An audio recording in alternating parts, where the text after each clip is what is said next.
destiny swapping. So this is a pretty hot topic right now.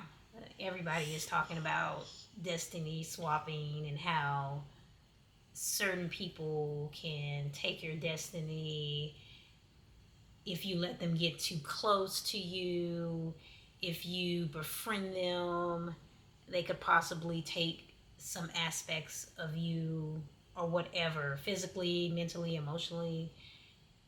And I want to say this about destiny swapping. I don't necessarily believe in destiny swapping per se. I look at it like this: no one can take your destiny unless you allow it. So, this would come into play with boundaries and setting boundaries. So, if you notice that a girl is copying you, and I had this problem, this issue with a frenemy of mine, she would copy me. She would say that if I said I was going to do something, like I'm a breastfeeding peer counselor, she once said that she was going to do something like that. She just would try to get jobs that I had, try to steal jobs from me. And really, in actuality, she was successful in doing that. She was successful in stealing jobs from me, opportunities from me, every way that I went. And I started to realize, hey, this is not by happenstance. This is on purpose. She's doing this to me to destroy me. And I quickly distanced myself from her, and I don't speak to her anymore. And for a while, she was kind of like stealing, I guess you would say stealing opportunities is stealing destiny, because if you are supposed to be applying for a job or applying for a career, and someone else comes and takes that away and sabotages it, in a sense, they kind of like stole your destiny with that opportunity or that job or that career or whatever. So I get it, I understand it, but that can only happen if you allow it. If I had a never, if I had a stopped our friendship beforehand, that would have never happened. So I say, stop allowing it, and no one can steal your destiny. I remember one YouTuber that I was watching a video on similar. She was talking about destiny swapping as well, and she was like, smart women don't allow this to happen. And it's true. I was naive in that sense, where I just didn't know any better. And then I started to realize, hey, wait a minute. I got to stop denying my intuition about this person. I got to stop not listening to the creator, to God, about this person. Because the creator had told me, hey, this is a person that you don't need to be friends with. Stop being loyal to them. Stop being friends with them. They don't want to see you succeed in life. And so that's how I feel about that situation. And I can kind of relate it to this story that I was told as a little child. And it is actually a biblical story. And you know how I feel about Bible stories. I believe that a lot of the Bible is esoteric, and I believe that we shouldn't necessarily take a lot of the stories literally, if that makes sense. I hope that makes sense. But we should take the stories as an allegory or an example of something, parables, as you would say, like Jesus told parables. And I'm not religious. I'm not a Christian or anything like that. I used to be. I've gotten away from religion. That's why I say that I do believe that the Bible has a lot of truth to it, in a sense that it gives you examples of things to learn from. And it gives you those things so you can apply them to life, so you can succeed in life, essentially. And so I do accept and I do appreciate the purpose of the Bible. I do, in that sense, because I do believe it has esoteric teachings. I just wanted to point that out in the beginning. I just want to let you know I'm speaking about this biblical story that I'm about to talk about from a non-religious perspective. I am not religious. Just wanted to put that out there.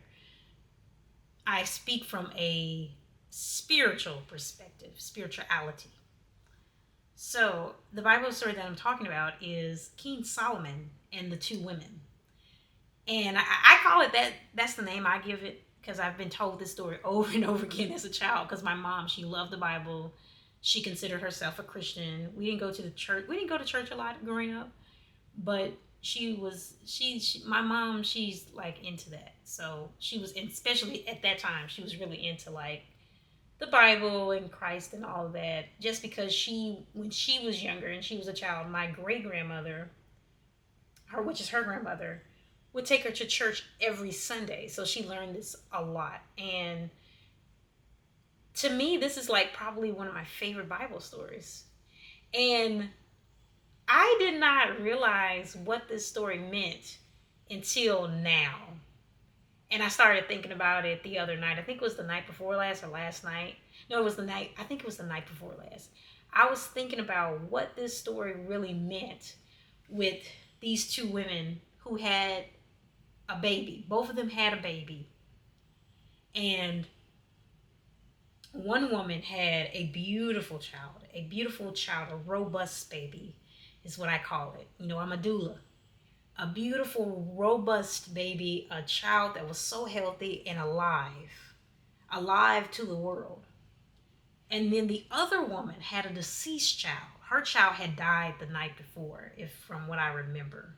Don't quote me on that, but I think the child had died that night or the night before. I hadn't read the I've been told the story several times. That's why I'm telling it now, but I haven't read it in a while, so that's what I think would happen. So her child died. And what happened was, once her child died, she went over to the other woman's house and stole her baby. So she stole this woman's child and she took it as her own and pretended like it was her child and was telling everybody, oh, this is my child. You know, I have the healthy child. Her child was the one that died. Her child was the one that is deceased, in a sense. So her child is deceased. My child is alive, or whatever. So so in a sense, the woman that stole the baby from this woman was saying that, oh, that's not, oh, no, this is my child. I had the child that lived and was healthy. She had the child that was a stillbirth. So that's basically what she was saying. So in a sense, if you look at it, this story is really a great example of destiny swapping. It really is, because she swapped the babies. And the baby was like, both of the babies were like metaphors for gifts. Because I'm going to tell you something. So this is how I look at it. And I'm gonna put this in plain form. I do have my notes on my phone that I'm looking at. I'm gonna put this as a simple way as I can, so you all can understand. Because I really want y'all to understand that this is amazing. Like, this story is a clear example of destiny swapping. It really is. And the story with Jacob is too. I might get into that in another video, but that is another example of destiny swapping. The first thing is, the deceased child, or the stillbirth, was a representation of tattered dreams. And we all know what tattered means. You know, tattered means poor condition, something that is raggedy, something that is, like I said, in poor condition. And a lot of times when babies are stillborn, or they were more than likely, maybe they couldn't develop, or they just weren't healthy enough to continue on the development process in the womb. You know, I know that as a doula. It could be a number of reasons why they just stopped and passed in the womb. So this was a really great metaphor. The stillbirth is poor condition. Your dreams are in poor condition. This woman's her dreams were in poor condition. That's how I like to name it. Tattered dreams. That's what she had. But the other woman was not like that. Her baby, her child, was so beautiful. Her baby was robust and strong. You see what I'm saying? The robust baby is a metaphor for the strength and the power of your dreams or her dreams. But as we know, this is esoteric. The book is talking about you. We are the viewer. We as people, the people of this world that's reading the Bible, we, the power of our dreams, the chosen one, the power of the chosen one's dream. This woman was the chosen one. Her dreams, she was called, she was favored. Her dreams were not tattered. Her dreams were not in a poor condition. Her dreams were beautiful, strong, and powerful. And the other woman was a bit, well, not a bit, but the other woman was super jealous of that. She did not want to see that woman with those dreams and those desires and those powerful gifts that she had, those powerful skills that she had. That's what the robust baby represented. It represented someone who had strength and power in their dreams and their gifts and their talents. And she was so envious of that woman that she decided, I'm going to destiny swap with her. I'm going to give her the baby that is no longer alive. I'm going to give her dreams that are tattered and in a poor condition. See how that works? Oh my God. And I was like, yes, this is what this is. This is what everyone is talking about on social media when they say destiny swap. And that's why I say I do believe in it in that sense, because that was clearly destiny swapping. I do believe it in that sense.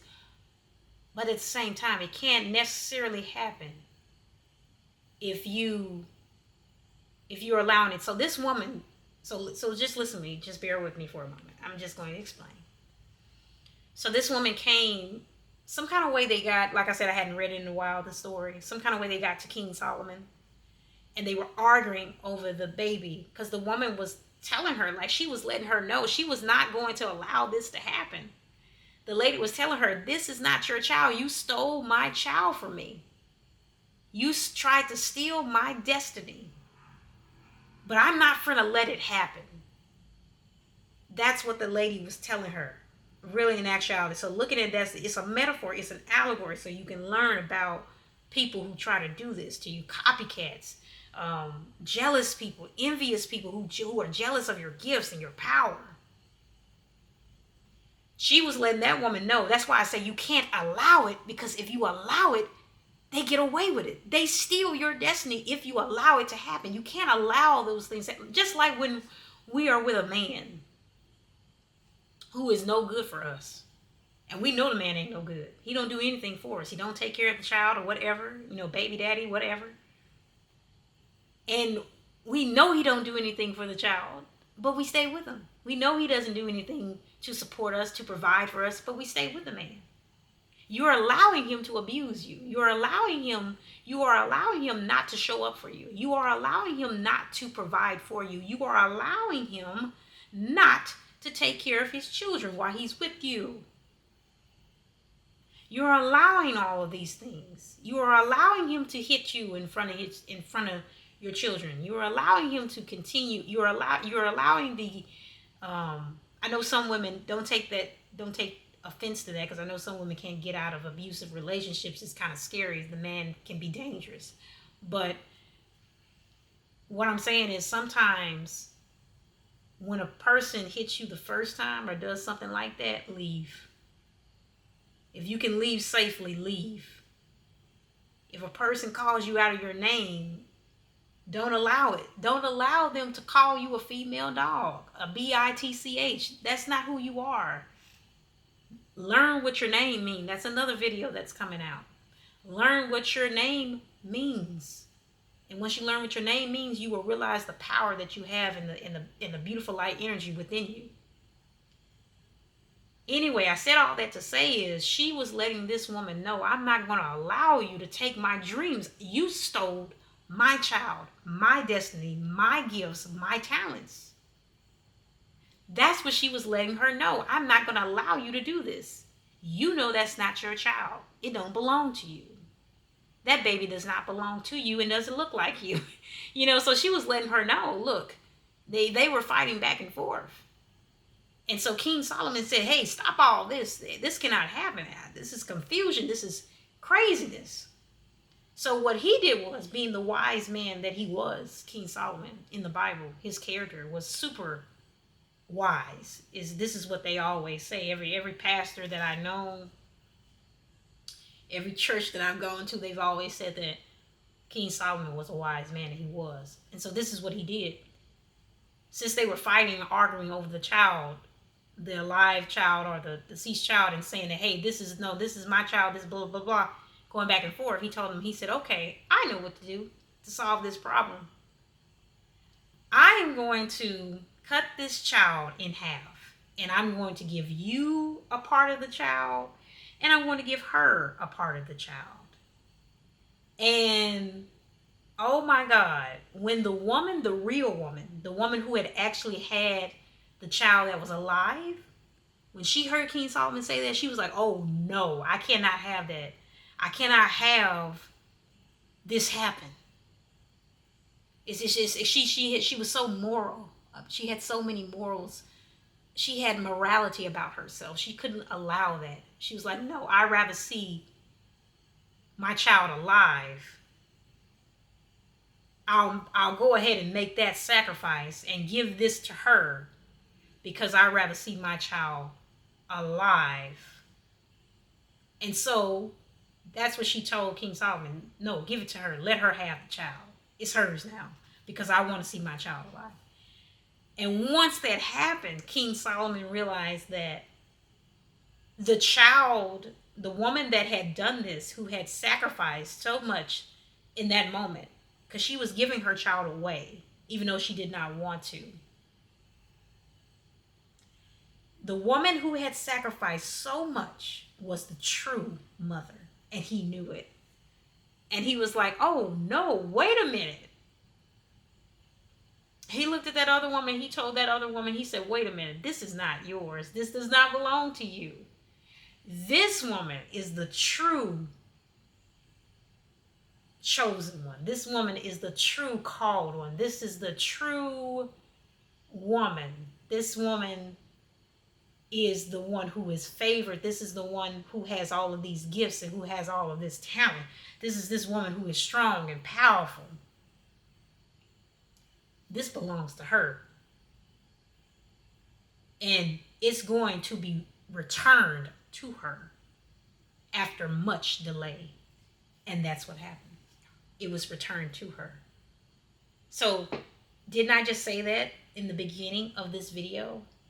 I was allowing those things to happen to me. And while I was allowing that to happen to me, my opportunities, my true destiny was being delayed, because I was allowing all of these people who meant me no good, especially like with the friend example, to do that, to destiny swap.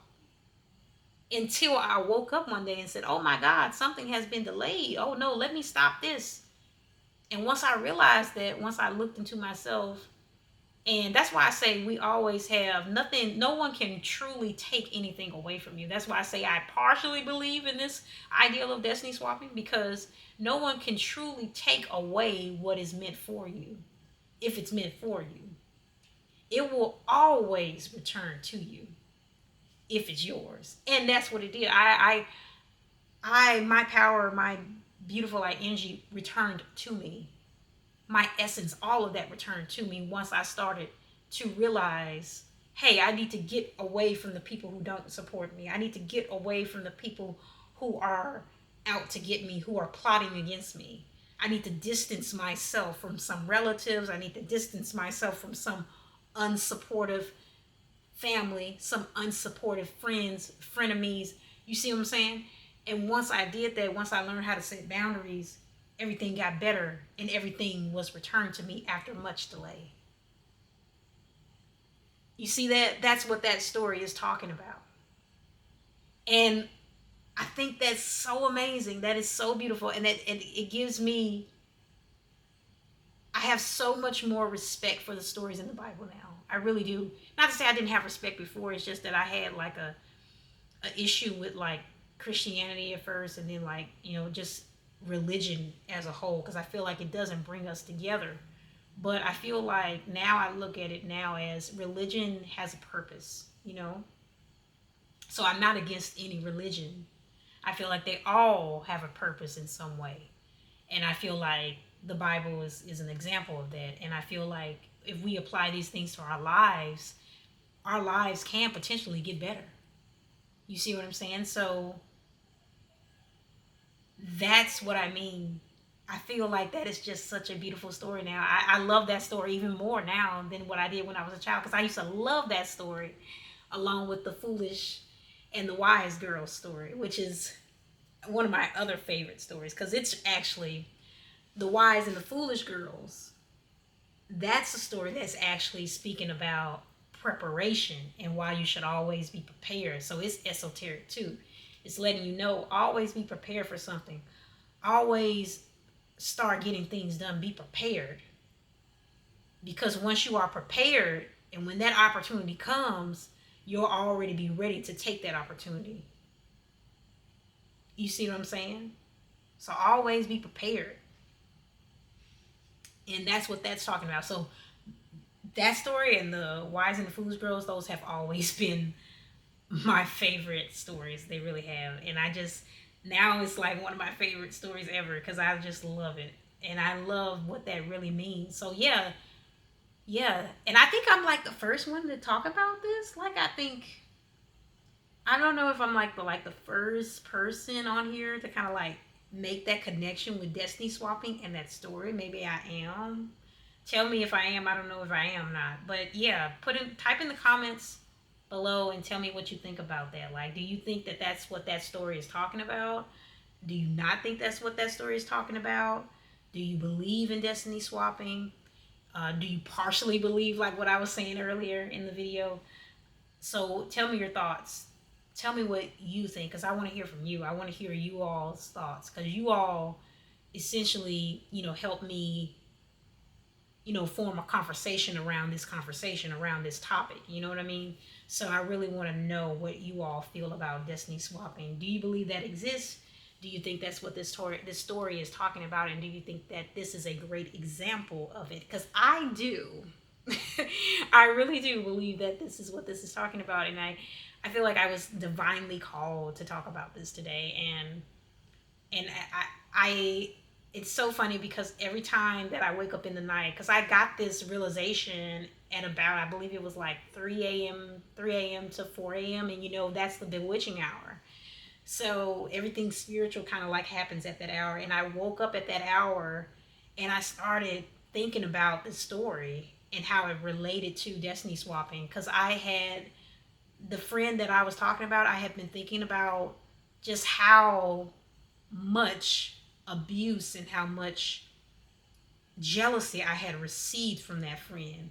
And this story came to mind, and that realization and that connection came to mind right then at that time, in real time. And I was like, yes, that's what this story means. So that's what it means for me. That's my interpretation of it. That's my perspective. So give me my credit if you do talk about this. That's my ego talking. I want to give you my credit and say, oh, Zari talked about this on her channel. If you do talk about it, spread the word. So yeah, tell me your thoughts on that. Thank you so much for listening. I hope that you got a lesson out of this story, out of my story, out of my personal experience with destiny swapping. I hope you got some information. I hope you learned something from the ideal of that and the King Solomon story with the two women and the babies. And I just think it's fascinating. It's super fascinating. Awesome.